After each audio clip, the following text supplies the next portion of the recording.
first we're going to look at is what a qualified sales lead. It's two parts. It's the ideal customer profile and the definition of sales ready. Okay? I'm going to leave this down if you don't mind, because it allows me to see the questions as they come in.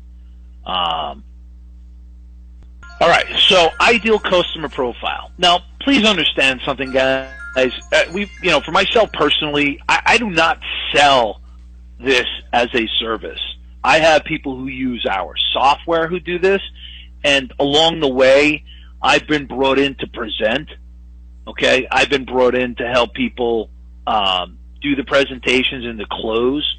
Okay, and I pitched everybody from $300 million companies to $1 million companies, $500,000 companies. All right, so I'm going to say something, and again, I want everybody to understand where I'm coming from. I am not telling you that you have to pitch $20 million and $30 million companies, okay? But you got to stop pitching poor people, okay? Startup businesses, unless they're funded, they have no profits, okay? So I want you to look at the four things. This is the bare minimum, okay? Number one, they have to want to increase profits. What do you sell? Profits. Okay? If they're not interested in growing their profits, like I've met with companies that are like, yeah, we do pretty good. And I'm like, listen, if this isn't important to you, then, why are we having this conversation? Because somebody barged their way in and booked an appointment. That's why. Okay? You want to qualify somebody by making sure that they are anxious, interested, salivating, right? Desiring, wanting to increase profits. Okay? Now, number two, they have to have revenue and profits to spend. They have to have a budget. I cannot tell you how many times I've gotten on the phone with people and like, oh, it's a $700 million company, Tom. Like, guys, how many clients do you have? 2? Do you really qualify to service a client like this? Well, I'm kind of hoping you can close it for me. Guys, don't bite off more than you can chew, but make sure there's meat on the bone too. Okay? Too big, too soon, mistake. Don't go for the whale. Okay? Don't go for the whale.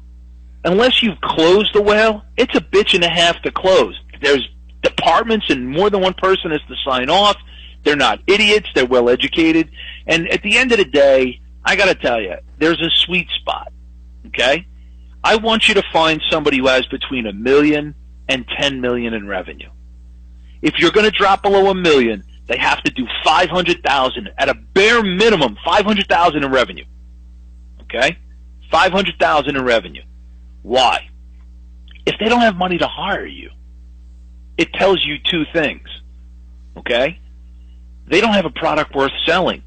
If they're not profiting, they either haven't made any sales in order to generate a profit, or they've made sales but couldn't turn a profit doing it. Either way, I don't know that that's somebody that you can get, you've heard the saying, you can't get blood out of a stone. Okay? Stop going after the minnows.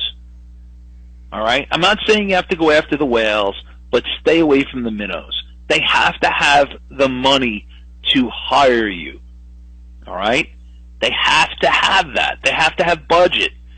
Now, it's better if you can deal with a company where you can deal directly with the owner. So that's why I like the idea of $1 million to $10 million, because you're going to come in contact with the owner of the company. All right? Think of it like this. Once you get away from a single person decision into multiple people having to sign off, the more complicated the sale gets. Okay? I would prefer to sit at a kitchen table and pitch a husband and a wife. It's easy. It's their decision. I can appeal to them. I can find out what their motivators are. When you deal with a bigger company, okay, the guy who runs the department, who handles the budget, yeah, he cares about driving revenue, but he also cares about not losing his job. And his motivator is different. He can't afford to make a bad choice here. So they drag their feet, and they get 14 other people that have to sign off, not because they're not sure whether or not you can do what you say you can do, Because they don't want to lose their job, and they need to be able to turn and say, Jimmy agreed, and Susan agreed, and Barbara thought it was a good idea. All right? So what you want to do is you want to look at a company. You want to be able to deal with the owner. You want to be able to deal with the single person who makes a decision, who owns the company. Okay? And from a decision-making standpoint, profits appeal to owners. Profits don't necessarily appeal to employees, believe it or not. Their motivator is not losing their job. And if I was to teach you how to sell through a multi-tiered corporation, part of the sale process is confirming what I just said, that they're afraid of losing their job. They're afraid of making a decision that's going to affect their job. You know, not everybody gets fired for a bad decision, but it certainly affects bonus, and it certainly affects getting raise and getting promotion. Okay? So, you know, selling in a multi-step process, a multi-decision process, is complicated. I want you to stay away from that. There's 22 out of 23 million companies do less than $1 million. All right? That's 22 million. There are 5.5 million companies that do between $750,000 and $1 million. There's 5.5 million companies. Between 1 million and 10 million, there are 800,000 companies. Now, why do we want to go after 1 million to 10 million? Mainly because they have value. That's how they were able to generate between 1 million and 10 million sales. I said it to you guys the other day. The single greatest conversion tool is great value. Right? Rosser Reeves quote, a great product is greater than a mighty pen. You know, I'm paraphrasing, but that was basically the quote. Okay? Why is that important? Well, listen, you can't get to 1 to 10 million selling garbage. You have to have more than one only factor. Okay? Look, at the end of the day, you have to have just one only factor to be considered a solution to a problem. Okay? But is it more valuable if they have more than one? Absolutely. Okay? An only factor is a combination of appeal and exclusivity. The center of appeal is want. We're going to cover that in training number 2. Okay? Now here's the thing, guys. Why is it important for you to have only factors? Because it's harder to sell something if they don't have it. Are you going to be able to keep a client more than 1 month? No. How many of you guys, be honest, how many of you guys would take on a client and never once have a conversation about their value proposition? Be honest. All right, a couple of guys coming in saying it's not something they look at tremendously deep, right? But here's the thing, guys. When you can start to qualify if they have value, it's only going to make your job easier. Okay? And part of the only factor is that it has to be believable. They have to have credibility. You know? So, for example, go in and look at the proof element list. Can they do a trial? You know? Do they have articles or press stories about themselves? Do they belong to any associations? Have they won any awards? Have they written any books? Do they have references? Do they have testimonials? Can they do case studies, white papers? Can they give examples of savings? Can they get endorsements? Can they show client lists, charts and graphs?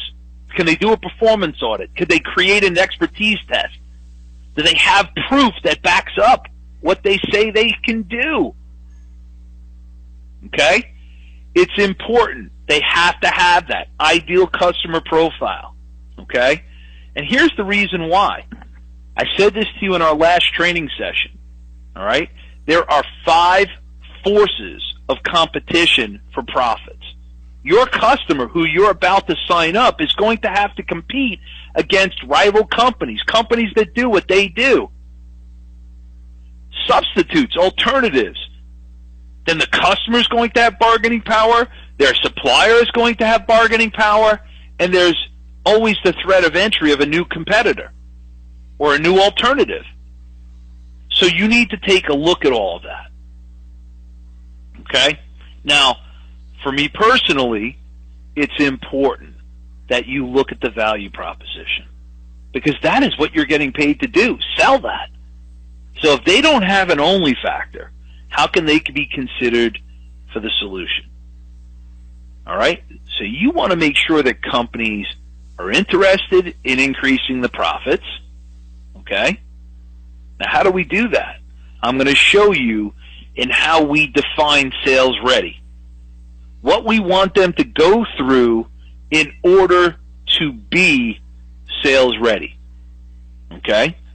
And we're going to educate them, and we're going to drive them through our conversion funnel by talking about and educating them about increasing profits. Okay? And the last thing is gross profit. Now, I'm going to give you a bare bones definition of gross profit. All right? Don't any accountants in the crowd start to give me a hard time. I want you to pretend we sell a product for $100. Okay? And the cost to produce and deliver that product is $12. Right? 100 minus 12 is 88. 88 is your gross profit. Now, we say gross because from gross, you have to take out sales, and you have to take out marketing, and you might have to take out insurance, and the bookkeeper you hired, and your secretary. All right? There's a cost that comes out of gross profit. Marketing and sales being the biggest bites out of that. So if the gross profit, in this case, because we use the simple number of $100, right, our product cost of goods, cost of service is $12. Let's say we sold our agency product for $100, and it costs you $12 to produce that product, that service. Your gross profit would be $88. But because we used 100, what's our percentage? Our gross profit is 88%. The higher the percent, okay, the greater opportunity you have. Why? Because now you have $88 to buy a customer. Okay? To buy a customer. Now, once, I'm going to put this in here, once you get a little bit further down into getting to know your customer, you want to look at the following thing. Okay? Lifetime value. Lifetime client value. Okay? You want to see how long is that economic relationship? How much money do we make? All right? It's important that we understand all of this. It's super critical that we understand exactly who we're targeting and why. All right? Now, can you pitch somebody who is not interested in profits? Sure. But you built your product to deliver profits. Okay? And I'm going to show you this. All right? And I've already showed you this. If somebody just wants traffic, okay, you can drive traffic. But I'm going to tell you that you're not going to be able to hold on to that client very long. But if you can increase their profits with what you do, you're going to keep them for a very long time. Okay? The second thing, they have to have budget. How important is it? Can somebody hire you? I mean, if you're broke, of course they're interested. Everyone's interested when you're broke, because you never actually have to make a decision of whether or not you're going to hire somebody. Broke is broke. And I'm going to tell you something. In the agency business, you need to ask yourself why somebody's broke. Maybe they're a bad business person. Maybe they're difficult to deal with. Maybe they don't have any only factors. Okay? Does everybody follow now the customer profile part? Is anybody confused at all? Okay? You have to ask yourself, who did we build this product for? Somebody who wants to increase profits. What else do we need? Well, we'd like them to have money to be able to hire us. And since they're hiring us to sell their product, I'd like it to have only factors. And if they're going to sell something, I'd like it to have a high gross profit, because it's out of gross profit that the marketing expense comes from. The greater the percentage of gross profits, the more money we can spend to acquire a client. Okay? Does everybody understand that? Beautiful. Thank you, Thomas. Thank you, Jeffrey. All right.